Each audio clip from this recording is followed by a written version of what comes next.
Hello, welcome back. This is Kristen on our journey through the Bible. So glad you're joining me.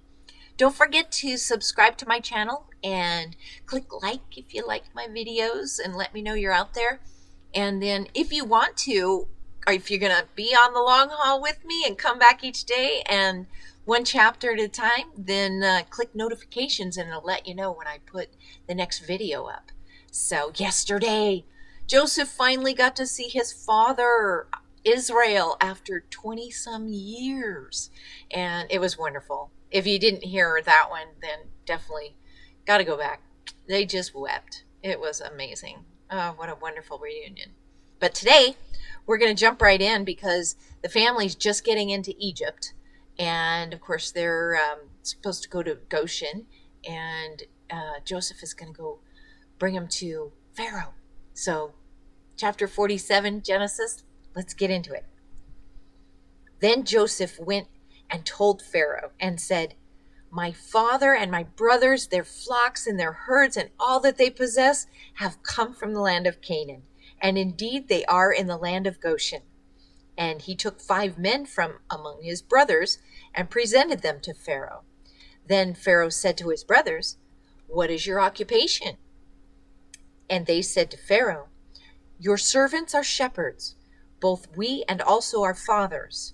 And they said to Pharaoh, "We have come to dwell in the land because your servants have no pasture for their flocks, for the famine is severe in the land of Canaan. Now therefore, please, let your servants dwell in the land of Goshen." Then Pharaoh spoke to Joseph, saying, "Your father and your brothers have come to you. The land of Egypt is before you. Have your father and brothers dwell in the best of the land. Let them dwell in the land of Goshen. And if you know any competent men among them, then make them chief herdsmen over my livestock." So he's already offering him a job. Then Joseph brought his father Jacob and set him before Pharaoh. And Jacob blessed Pharaoh. Pharaoh said to Jacob, "How old are you?" And Jacob said to Pharaoh, "The days of the years of my pilgrimage are 130 years. Few and evil have been the days of the years of my life, and they have not attained to the days of the years of my life of my fathers in the days of their pilgrimage."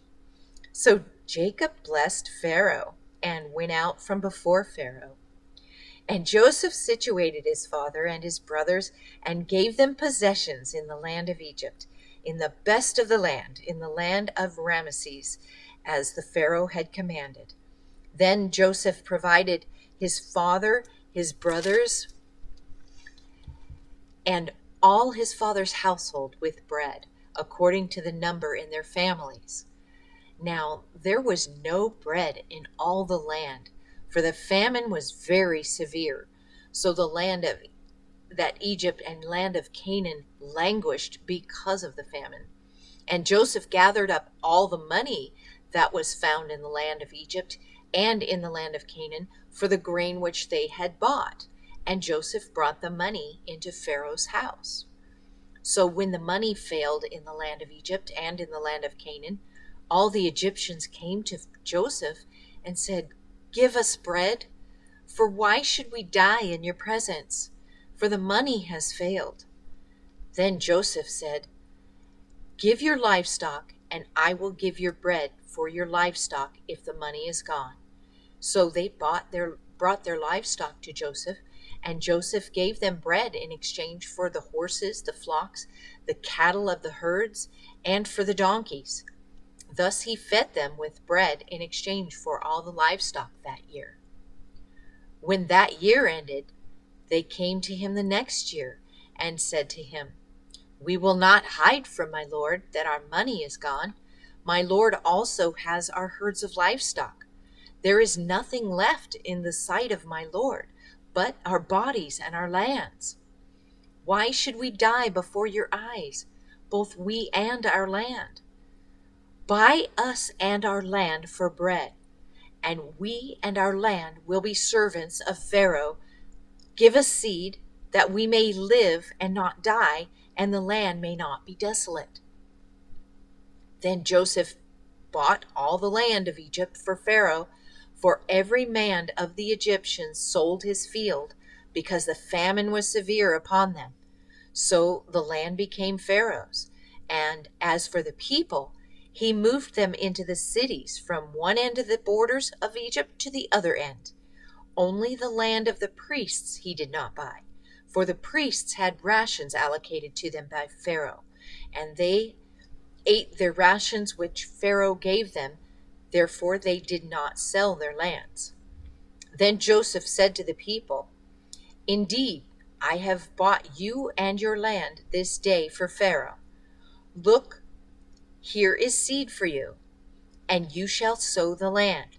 And it shall come to pass in the harvest that you shall give 1/5 to Pharaoh, 4/5 shall be your own, as for seed for the field and for your food, for those of your household and for the little ones." So they said, "You have saved our lives.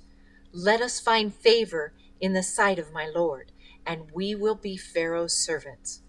And Joseph made it law over the land of Egypt on this day, to this day, that Pharaoh should have 1/5, except for the land of the priests only, which did not become Pharaoh's.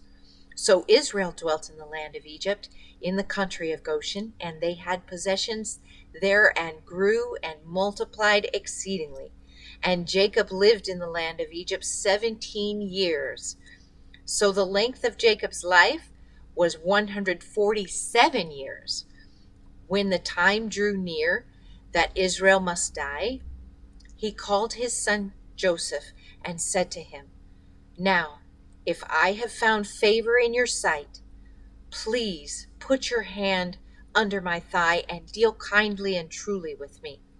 Please do not bury me in Egypt, but let me lie with my fathers. You shall carry me out of Egypt and bury me in their burial place." And he said, "I will do as you have said." Then he said, "Swear to me."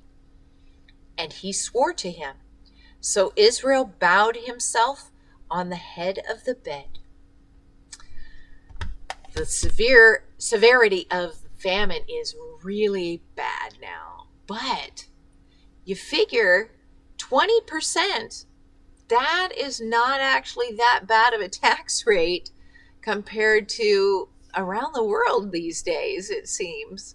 So they, I guess to this day, still have 20% goes to the government, and then they get to keep 4/5 of everything else that they produce and sow from the land. So he saved everybody from starving to death, and Joseph, he called it. God let him know what was going to happen, and he made it so that nobody is starving to death. Tomorrow, Jacob blesses Joseph's sons. So come on back. God bless.